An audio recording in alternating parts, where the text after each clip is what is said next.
Hello and welcome to a new video. Today we are going to be talking a little bit about my drawing process, some drawing exercises you can use, as well as certain differences in my art styles compared to how I used to draw and how I draw now, and I do hope you get something useful out of this today.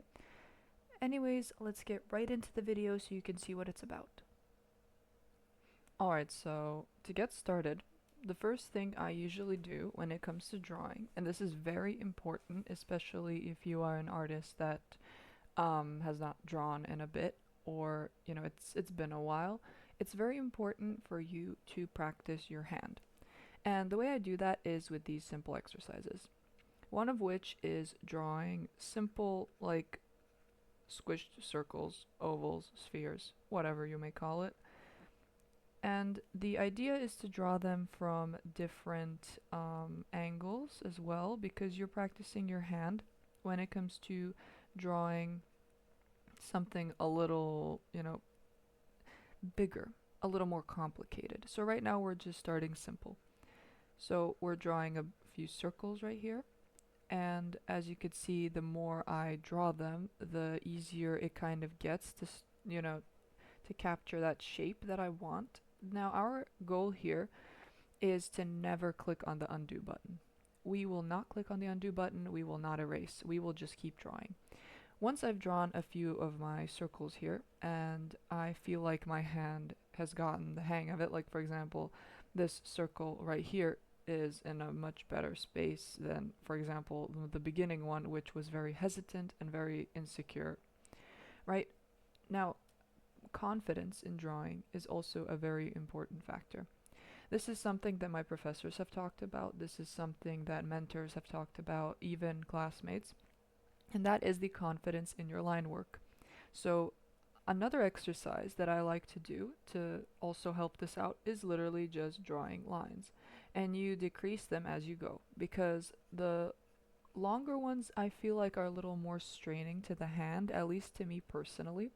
Now, it depends on the artist. Everyone is different, so certain exercises might come in a lot more difficult to you than to someone else.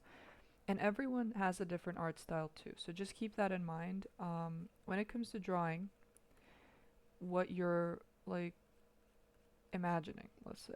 I'm getting very distracted. I love these little exercises, honestly, because they're just so calming and they're therapeutic and they give you space to make mistakes. And that is very important for an artist, by the way. It is to avoid perfection. And as you can see already, I'm getting some kind of associations with these lines, some kind of ideas. And that's really what we want, right, from these exercises as well. We want to have ideas for what we can create these lines into. Another exercise that's very good, and these are half circles, right? So these little half circles, these are more difficult as well, in my opinion, right? So the entire point is for you to make these like little half circles, and they decrease as they go. And you can turn them into little like shapes. Like for example, the beginning is here, and you're trying to get it to go to a certain direction. Now these are complicated because the lines are not supposed to touch, but they are supposed to decrease. And so you can do that from many angles. Feel free to take your time. Feel free to slow down when you feel your hand uncomfortable or cramped, to take a breath, because the entire point of these exercises is to just get your hand uncramped, to get yourself used to the feeling of drawing again. And there is room for mistakes at the end of the day. And the reason I keep repeating that is from my own experiences, mistakes have always been something that was looked at through a negative lens.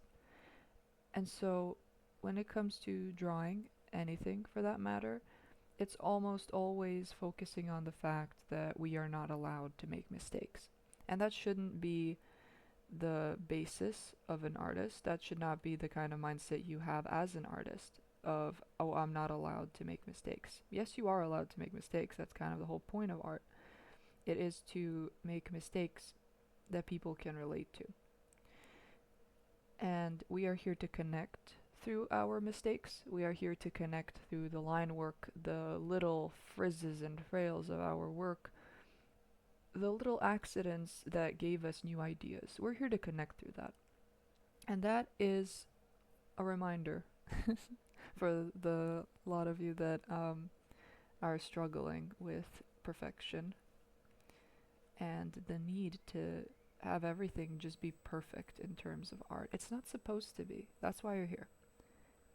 And as you can see here, I'm also beginning to draw some more three-dimensional shapes now, and that is mainly because of perspective.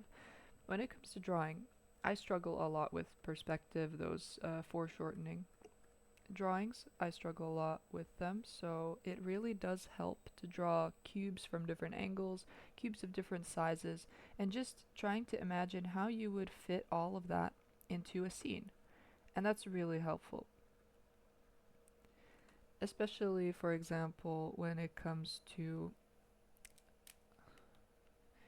more complex scenes, you know, and you have this like idea of what you want in your head, but you're not exactly sure how you're going to, you know, push it through quite yet. And so these exercises really help. As you can see, I'm drawing a lot of squares. Okay, I've noticed I'm going a little too much in this direction. Let me try the opposite one. Let me see, maybe there's an issue with that direction. And through this, you can also learn about your own way of drawing. Like, for example, if I'm going to just draw squares, and I notice that a lot of them are going in the same direction, right? Like, most of them are going in that one direction. I figure, why am I insecure of drawing this direction, for example? I don't know why I just circled the corner there. I meant the whole thing. But why am I a little scared to draw in that direction? And that's how I've found like a little comfort zone as well in this moment, which is very handy. Then I try to draw more from that angle, and I realize, oh, it's because, you know, I'm right-handed. And so it's kind of uncomfortable to draw to the left. And see, now I notice that I'm drawing kind of the same shape over and over again. Let's switch it up a bit. That angle, but we are going to have a more elongated shape. Like so.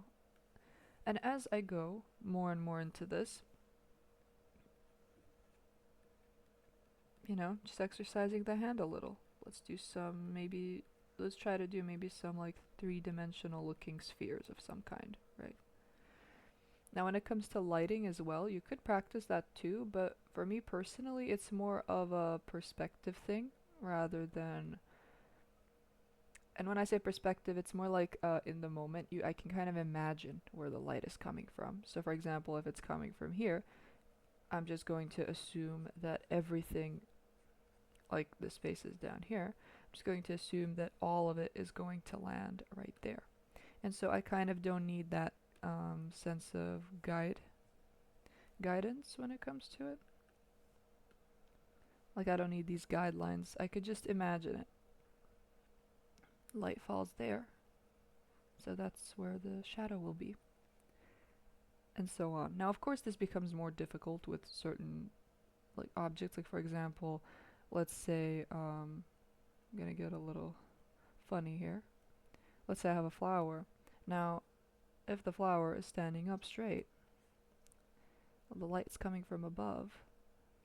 So for example, it would go here. That's where the shadow would be. But then we also have the conundrum of what if the light was coming from somewhere on the side, or what if it was coming from the front? How would we create this like shadow behind the flower?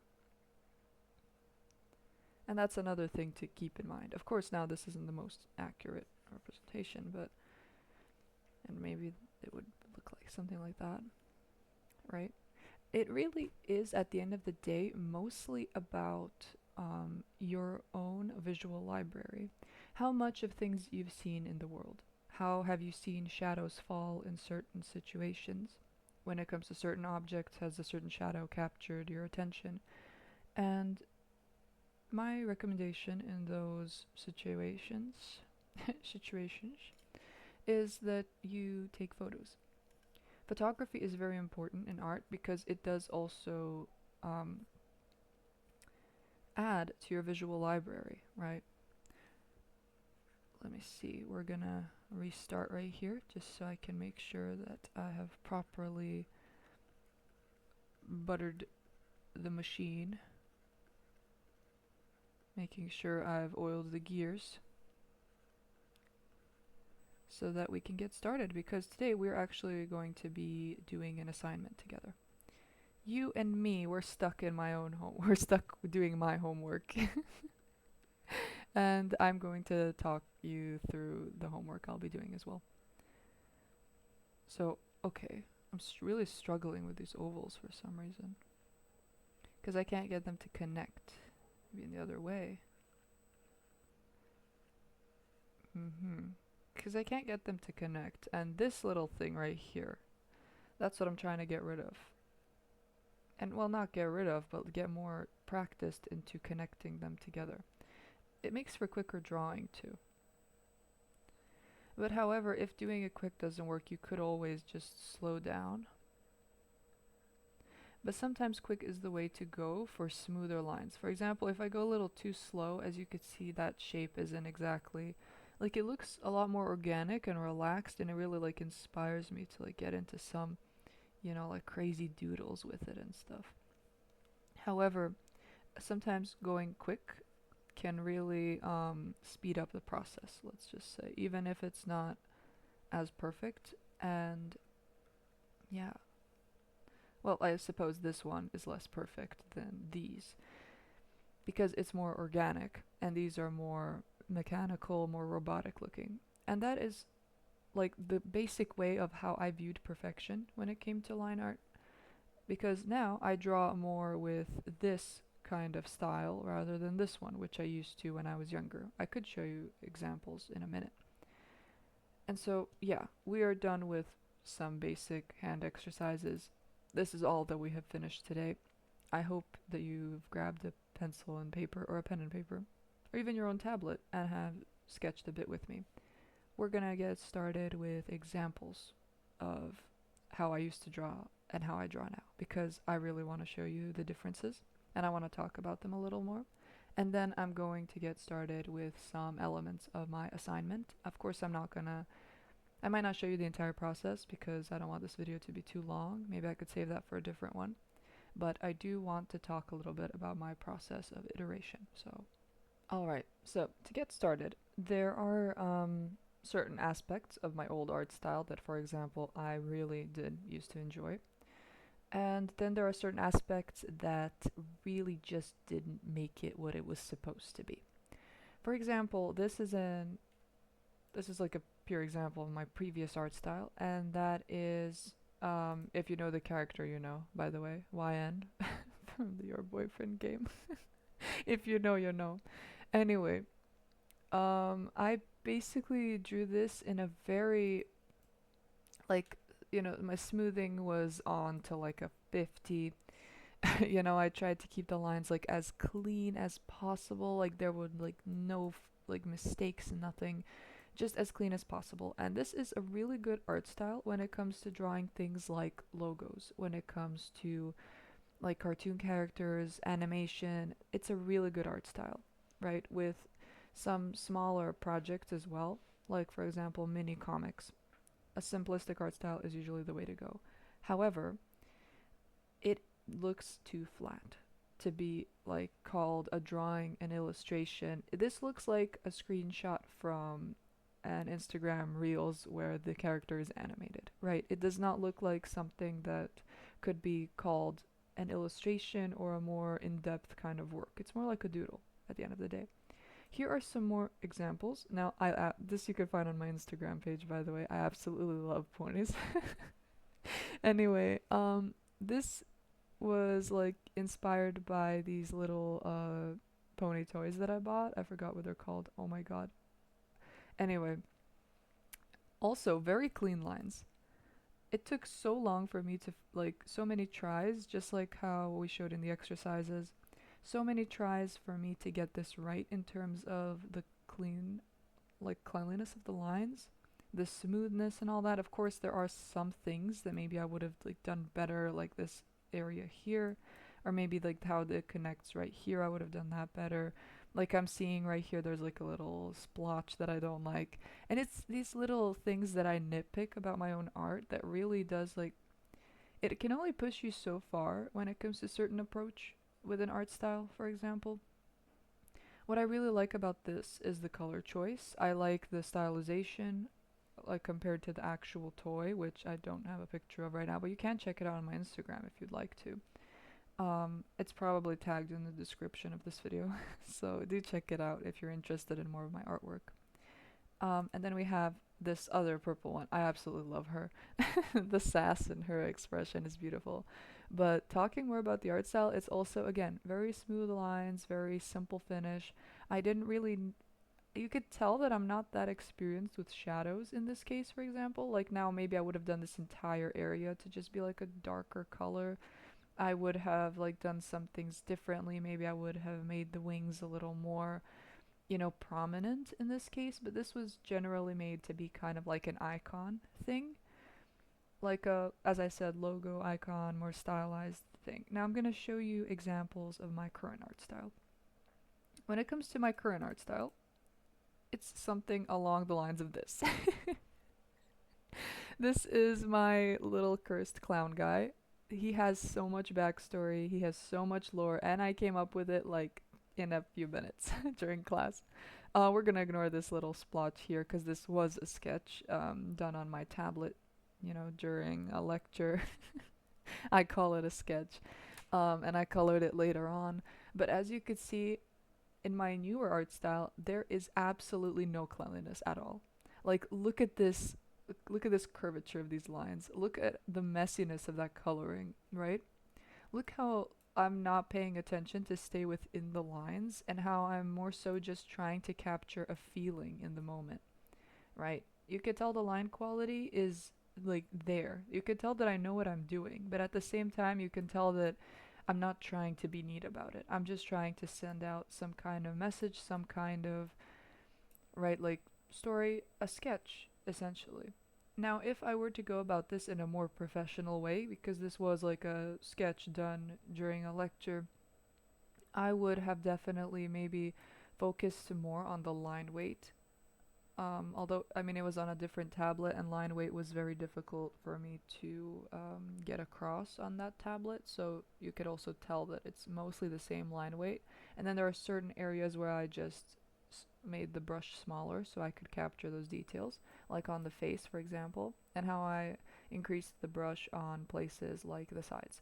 Now, I do have a speed paint of this that I might include in either this video or a different one. But this was very interestingly done because I tried a lot of things in terms of color theory right here. And in general, when it comes to this, I will show you the first concept of this drawing. But the entire point is that, perfection doesn't always mean good art. I mean, of course, like this is good art, she's cute. It's like a good logo, it's a good icon. But when it comes to getting a message across, some emotion, this is what I would go for. This is the full illustration. And as you could tell, I did the exact same thing as for the previous one, like the sketch. The line weight is just like amazing in my opinion. Like there are certain areas that of course I darkened with the line weight. You could tell that I really didn't care about having perfect lines. It was more so to me about getting a certain like gesture across. His entire story, by the way, if you're interested, I will start uploading more and more about him over time. So if you're curious, do subscribe and stay tuned. Make sure to like this video if it was your cup of tea and I can know what type of videos you guys would like to see more of. Anyways, I absolutely adore this concept because this is just I had so many ideas running through my head when doing this, and I just want to talk about that for a minute. When it comes to mood boards, they absolutely changed my life. If you're an artist, you know exactly what I mean. Like the mood boards, like the moment you have that breakthrough of, oh, I learned how to use mood boards, everything changes. Suddenly you have so many ideas running through your head, and suddenly you have like a billion mood boards. Kind of reminds me of those like that vision board concept, right? Where you have a vision board in your room and it just inspires you to do so many things, right? And inspires you to like reach the goals that are presented on the vision board. And that's kind of what a mood board is, but for a drawing. And I absolutely love that because I mean, just look at him. I love this so much. And I do want to do more works like that, definitely. Next up, I'm going to be doing some kind of concept art of his little theme park. So um, hopefully you'll see that soon.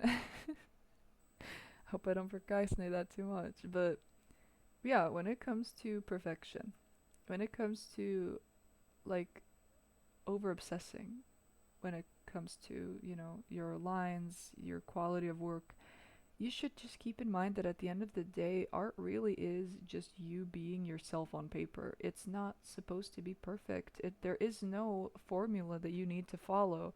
There are certain fundamentals that do help you get a certain message across. Like, for example, color theory, right?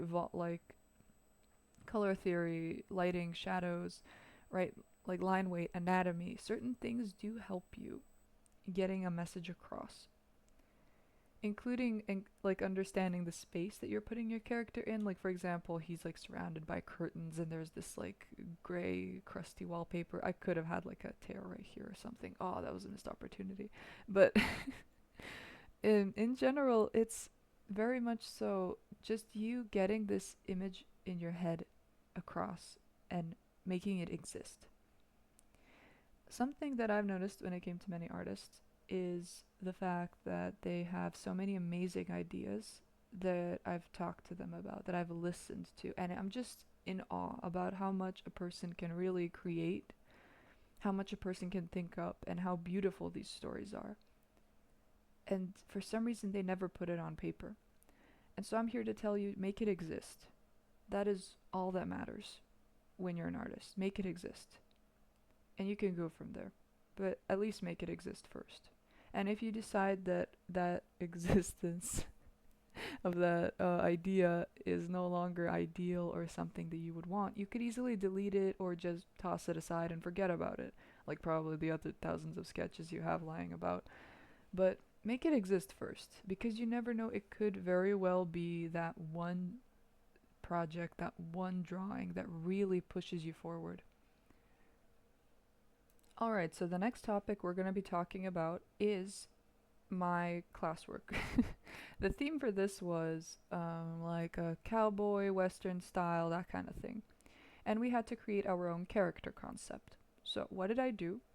First thing I did, again, as mentioned in the art style section of this video, is I pulled up a mood board. Look at it.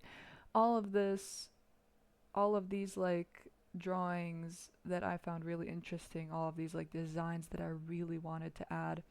Basically just going on Pinterest or whatever app you use for your image picking, finding certain like, for example, my theme was red.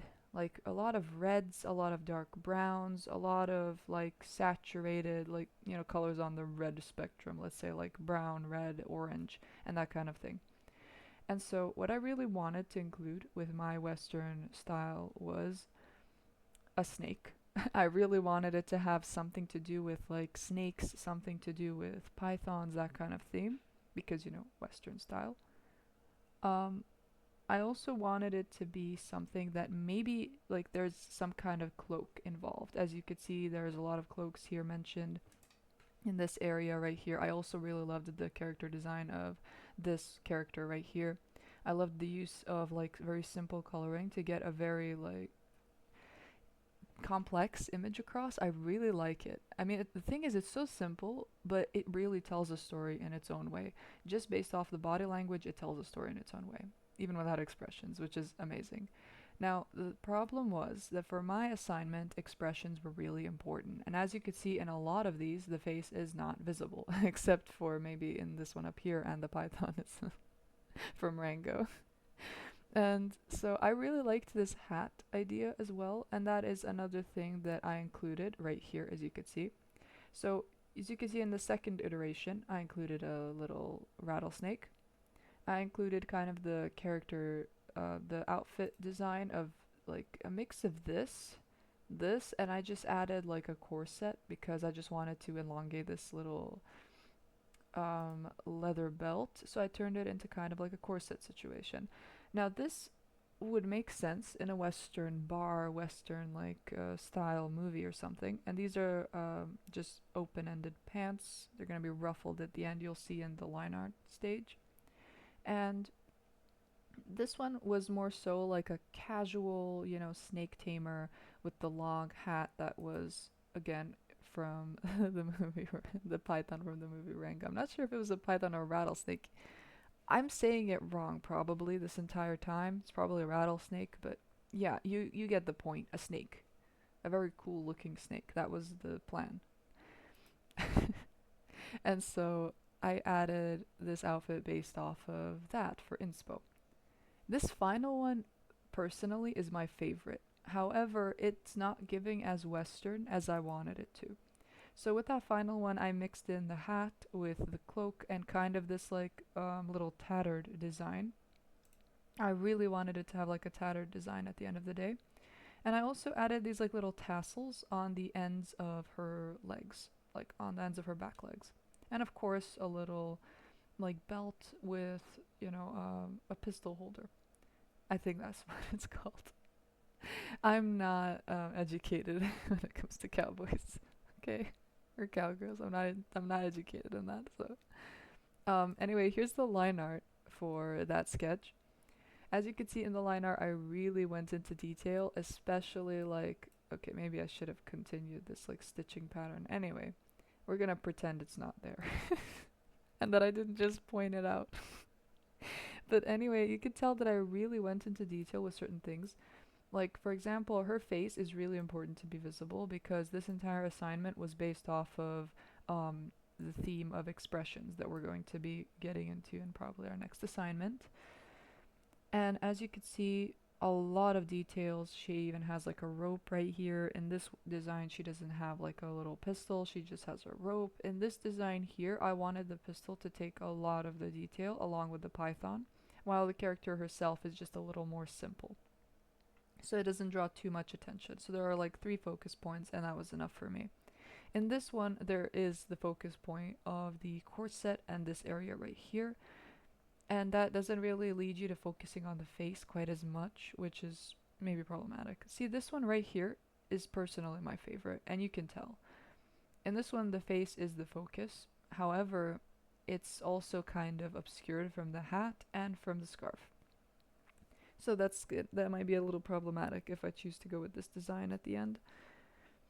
And as you can see, the iterations, they're very much so exploratory, and that's kind of the point.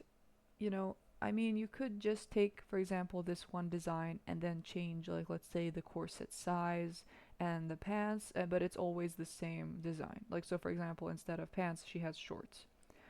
Instead of this, like, big corset, she has, like, that small belt as we've seen from the mood board. Right, let me just bring that back up for reference, this one right here. I could have done something like that. Shortened the pants completely, created something, a little different than the usual Western style outfit choices.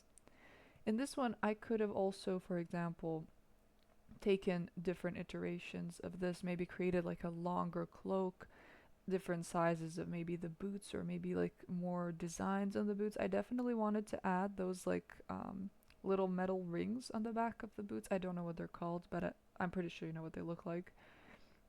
For horses, I believe. Yeah, I wanted to add those on the back of some of the boots, but because this is from the front perspective and I just wanted to keep it generally simple and varied, I didn't add those.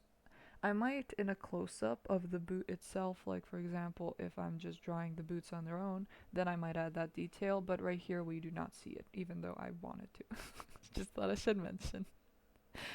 And in this final one, I absolutely adore how she looks in this final one, but again, it's not quite giving as Western as I would have liked it to, so I am kind of torn between this design and the first design. This one in the center, it could work, but I do believe that the Python and the mechanics of how it's interactive with the character throughout, like if this was a game character, how the Python interacts with her throughout the game, could be used as kind of like a familiar or as a weapon or something of some kind, right? Like, I don't know, she throws the snake at her enemies. I don't know. Just brainstorming here. So it could go somewhere like that, but this design is a little too simplistic for my taste because it's not really something I enjoyed drawing as much as I did the other two, because for the other two, I enjoyed this little detail right here of this tattered pattern of her hat. Here the corset and the top really just speak to me. I absolutely love how this like turned out. And so it's stuff like that. Now, what I wanted to mention when it comes to iterations, this is not the right order of doing them. If you are a beginner, this is not the right order of doing them. This is just my personal way of doing it, which is sketch, right? We have the basic sketch, we have the line art, and then once I finish with the line art, that is when I add the silhouette. And the silhouette, I just color pick around the line art and I add, the silhouette of the character. And as you can see, it really does vary, like according to the hat shapes. That's how you can tell the difference between them. Here you can tell the little tassels on the back of her legs, like differentiate, for example, from the size of the pants in the first one and from the like tightness of the pants in the second one. You can also tell that there's like a python here of some kind, that there's an animal, and the little feathers of the hat here. It's just, I really like these designs in general. When it comes to the colors themselves, I most likely will go with something according to this mood board. Another reason why it's very important to have reference and a mood board at the end of the day. Anyways, I hope this has taught you guys something. I really do appreciate you being here, watching to the end of this video. If you made it this far, give it a like and a subscribe. Maybe even share it with some of your artist friends if you think they might need some of the advice mentioned here today. And I do hope to see you guys in the next one, whether that is another speed paint of mine or another yap about my art. Anyway, thank you so much for watching and sticking with me through the end. I'll see you guys in the next one.